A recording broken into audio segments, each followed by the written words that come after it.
My name is Sarah Jenkins. I'm 38 years old, and I'm the founder and CEO of Ether Labs. The divorce papers arrived on a Tuesday, tucked into a pristine white envelope that felt heavy with finality. Mark's signature was a cold, almost illegible scrawl at the bottom of the petition, requesting a dissolution of our marriage on the grounds of irreconcilable differences. There was no personal note, no phone call, just the sterile language of legal separation. I sat at my kitchen island, the afternoon sun glinting off the polished marble, and reread the cover letter from his attorney. It outlined the proposed division of assets, a modest sum for me, mostly the equity in our house, based on what they clearly perceived as my consulting income. My immediate reaction was a quiet, almost detached sigh. It wasn't sadness, not exactly. It was a strange mix of vindication and a deep, simmering anger that had been simmering for years. They had no idea who they were dealing with. They had no idea what I owned. But they were about to find out, and the reckoning would be far more expensive than Mark or his family could ever imagine. To understand why I let things get to this point, you need to know about Mark and the DeVisas. I met Mark 9 years ago, through a mutual friend at a tech conference. He was charming, handsome, and came from a prominent family in Boston, the DeVisas. They owned a successful real estate development firm that had been in their family for 3 generations. At the time, Ether Labs was still in its nascent stages. We were a small, scrappy startup operating out of a shared office space, developing proprietary AI solutions for data analytics. I was passionate, driven, and lived and breathed my work. When Mark asked what I did, I told him I ran a tech startup. He seemed impressed enough, but his family, particularly his mother, Eleanor, and his sister, Caroline, had a very different perspective. From our first family dinner, I was subjected to a subtle but persistent form of condescension. Eleanor, with her perfectly coiffed silver hair and diamond earrings, would always ask about my little computer games or my hobby business. She'd smile sweetly, then pivot to discussing Mark's serious career in the family firm, or Caroline's husband, a surgeon. When Mark and I decided to get married, the DeVisas insisted on paying for the wedding, a grand affair at a country club, making sure everyone knew they were footing the bill. Eleanor even joked, "It's a good thing Mark found someone so low maintenance, darling. You don't need all those expensive frills, do you, with your unique career path?" Mark just laughed, a little too loudly, and squeezed my hand. I smiled back, a practiced, tight-lipped smile. I'd always been a private person, especially about money. My parents were academics, not wealthy, and I'd built Ether Labs from nothing. I liked the anonymity, the idea that Mark might love me for me, not for what I could provide. That, I now realize, was my first mistake. After we married, the dynamic only intensified. The DeVisas were obsessed with appearances and status. Our first home, a charming but modest brownstone, became a point of contention. Eleanor, over Thanksgiving dinner, announced, "Mark and I decided to help you 2 out with the down payment. It's important to have a proper foundation, even if Sarah's business isn't quite ready to contribute to such a significant investment." She said Sarah's business like it was a lemonade stand. Mark nodded along, never correcting her, never defending me. He simply accepted their generosity, which was really a thinly veiled insult. I just focused on my turkey, the rich cranberry sauce suddenly tasting bland. That detail mattered later. As Ether Labs grew, exploding from a small startup to a company with hundreds of employees and a rapidly increasing valuation, I kept my financial life meticulously separate from Mark's. We had separate accounts, and I paid for most of our shared expenses, subtly, through transfers to our joint account, which Mark managed. He never questioned where the money came from, assuming my consulting was simply doing very well. He saw my long hours, the constant travel, the late-night calls, but he always framed it as my passion project, something not quite as serious as his 9-to-5. At family gatherings, the topic of my work remained a source of amusement for them. Mark's brother, David, once loudly asked if I was still playing with computers, then offered to connect me with a friend who might need a website designed. Mark chuckled, and Eleanor tooted, "Oh, David, don't tease Sarah. She's doing her best. The phrase playing with computers became a recurring motif, a subtle jab that chipped away at my self-worth, even as my company was securing multi-million-dollar contracts. The pressure points escalated. Mark, spurred on by his family's expectations, began to want a more lavish lifestyle. He talked about you.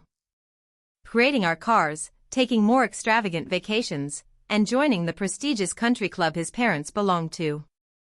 He'd say things like, "Sarah, your business is doing so well, surely we can afford this now." He never asked for specifics, never looked at my company's financials. He just assumed I had enough to cover whatever he desired, without ever truly acknowledging the scale of my enterprise. I found myself funding a lifestyle they believed was Mark's doing, or at least a joint effort, while they continued to subtly diminish my contributions.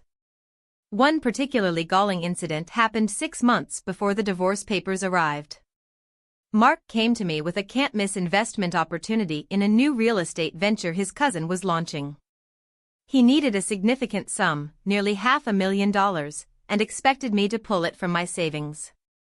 When I politely declined, citing concerns about the risk and the lack of transparency, he became furious. "It's a family investment, Sarah. Are you saying you don't trust my family? Or are you just being selfish with your money?" His mother, Eleanor, called me later that week, her voice dripping with disappointment. "We always thought you understood the importance of family, Sarah. This isn't about money, it's about loyalty. Mark tells me you're being rather tight-fisted. It's not a good look." I explained, calmly, that I had other financial commitments and couldn't risk such a large sum on an unvetted project. She simply sniffed and hung up. My refusal to blindly fund their dubious scheme, and their subsequent humiliation, was a turning point. It solidified their belief that I was not truly wealthy, just a bit stingy, and certainly not a real asset to the family. The final public humiliation came at Eleanor's 70th birthday party, just a month before Mark filed for divorce. We were at their sprawling estate in Nantucket. Eleanor, slightly tipsy, raised a toast. To family, to tradition, to wealth that endures through generations. She then looked pointedly at me. "And to those who, despite their best efforts, are still finding their way. We welcome them, too, into the fold, hoping they learn what truly matters."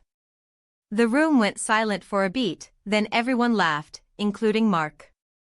I felt a flush creep up my neck, but I held my glass steady, a faint, almost imperceptible tremor in my hand.